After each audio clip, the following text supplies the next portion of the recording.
vamos a darle la bienvenida a Elena Bazán. Hola, hola querida Tania. Oye, pues qué bonito recibimiento. Muchísimas gracias. No, no, gracias a ti por acompañarnos en este espacio. Estoy encantada de estar aquí y bueno, pues hablemos de palabras, que como ya bien dijiste, es lo mío. Sí, eso vemos, eso vemos. Oye, Elena, fíjate que tuve la oportunidad de leer tu libro, un libro que disfruté muchísimo. Por momentos fue muy agobiante, pero déjame decirte que es muy esclarecedor y esperanzador hasta cierto punto. Pero bueno, este libro se llama El acto de nombrar y básicamente, pues, si lo pudiera resumir en una frase para nuestra audiencia, sería la importancia que tiene darle el nombre que debe tener a las cosas, tal cual. Cuéntanos Así un es. poco cómo surgió. Ay, oye, muchas gracias, Tania. Lo has definido mucho mejor que yo, porque sí, este libro se trata de generar una reflexión sobre por qué las palabras significan y por qué son trascendentales. Entonces, este libro surgió desde un lugar muy personal como autora, en el que me daba cuenta de que repetía mucho algunas palabras. Las repetía tanto en mi lenguaje, en mi léxico, como en las reflexiones que yo tenía. Y así que comencé a escribir sobre estas palabras. Son 10 palabras. Te voy a decir cuáles son para quienes nos escuchan. Sororidad, violencia, feminicidio, memoria, elle, techo de cristal, carga mental, amor propio, feminismos y libertad. Y yo lo que hice fue sentarme, reflexionar y trabajar sobre las palabras desde un punto de vista lexicográfico, que esta es mi formación, o sea, cuál es la historia de las palabras, que siempre es muy hermoso partir desde ahí, pero después fue una reflexión mucho más social y de comunidad. Cómo todas las personas nos apropiamos de este lenguaje y por qué es trascendental aprender estas palabras. Así que es una reflexión en la que les cuento historias sobre el lenguaje, de dónde vienen, cuál fue la primera vez que se dijo, se escribió esta palabra, quiénes las utilizan, pero después de cómo nos impactan y también de cómo otras personas resignifican, porque yo en este libro estoy muy contenta, honrada y satisfecha de decirte que participaron 16 entrevistadas.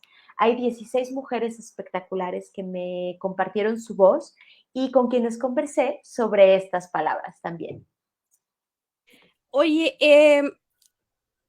hay una parte muy interesante que creo que, como está en la primera parte del libro, creo que abre bien esta discusión y dice, si nombramos es porque nos importa.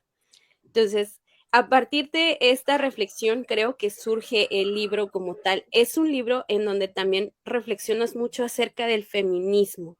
Sí, sí, y efectivamente, mira, voy a tomar tu primera mención, que si nombramos es porque nos importan. El lenguaje tiene un rasgo individual que es bellísimo y es nombrar nuestro propio mundo. Es decir, si yo como Elena, tú como Tania, utilizamos una palabra, significa que tiene resonancia en nuestro mundo individual, significa para ti, para mí, pero también en nuestra comunidad, en nuestra hermana, nuestra madre, nuestro padre, nuestras amigas, nuestros compañeros de la escuela. O sea, es una palabra que habla de nuestro mundo. Y efectivamente, feminismos es una palabra muy importante para mí porque yo me confieso una feminista tardía, es decir, lo entendí siendo adulta.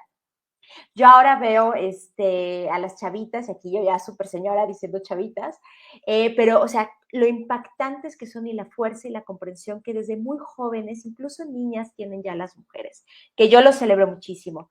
Y yo lo que hice fue una reflexión sobre los feminismos y entender que no existe un feminismo. Cuando decimos feminismo, estamos quitando posibilidades de entendimiento. Son los feminismos porque hay muchos puntos de partida y de encuentro. Y aquí hay una palabra que a mí me pareció muy importante en el descubrimiento de este libro, que es interseccional.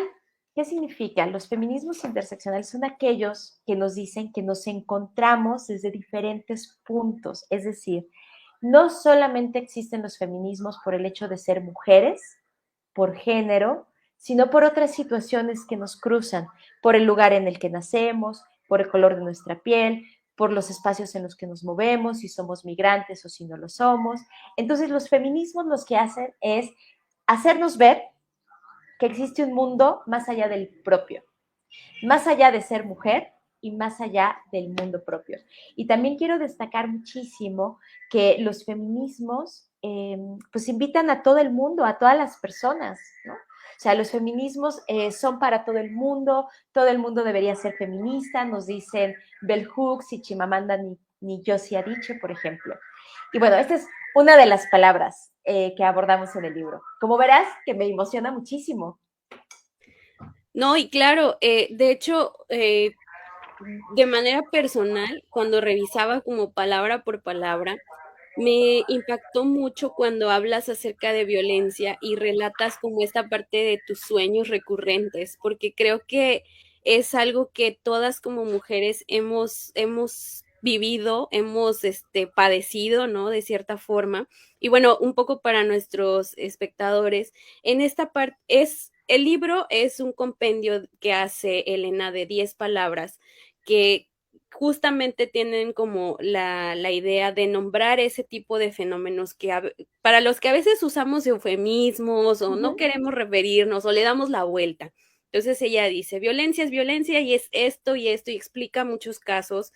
Y además lo que me gustó mucho del libro fue que documentas exactamente con datos duros, o sea, no solamente es una reflexión, sino también es como un material muy importante de apoyo y en esta parte, cuando explica la palabra violencia, Elena cuenta dos de sus sueños, que dice que son sus sueños recurrentes, pero son realmente violentos, y eso me perturbó mucho. No sé si quieras compartirnos un poco acerca de esto. Claro que sí, Tania. De hecho, para mí escribir este capítulo fue una catarsis muy necesaria. Y bueno, violencia, yo comencé el capítulo hablando de dos sueños que son recurrentes en mi vida. Uno es cuando estoy dentro de casa y alguien, nunca veo el rostro, ¿no? Pero siempre es una figura masculina muy identificable, intenta entrar. Se asoma por la ventana, toca la ventana y me dice, aquí estoy, ¿no? Intenta entrar a mi casa, intenta abrir la puerta de casa y demás. Y otro sueño muy recurrente es cuando estoy afuera y me agreden. Nunca es una figura definida, o sea, no es un rostro, pero siempre es un cuerpo masculino, eso es muy identificable. Y me agreden en la calle, me gritan, me chiflan, me golpean, me persiguen. Y ahí hay algo muy importante en este sueño. Yo me defiendo, pateo, así aviento, lanzo mis brazos y lo que sucede es que se me cae el cuerpo, o sea, lanzo un golpe para defenderme y se cae el cuerpo. Y pues esto es muy simbólico, podríamos o sea, hablar y yo con mi psicóloga identificar muchas cosas, pero lo que yo concluyo es que es una sensación de impotencia.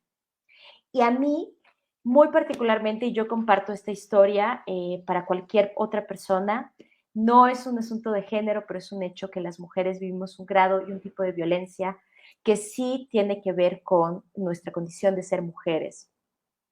Entonces lo que hice fue comenzar a reflexionar por qué me afectaba mucho la violencia. Si yo ya dormía y soñaba y tenía temor de que me agredieran, significa que la violencia está en la puerta de casa, que la violencia está cruzando la calle, que la violencia nos acecha. Así que este capítulo, pues yo comparto una historia muy personal en la que les quiero decir que si le ponemos nombre y si nos atrevemos a decir que algo está pasando, podremos entenderlo. Y te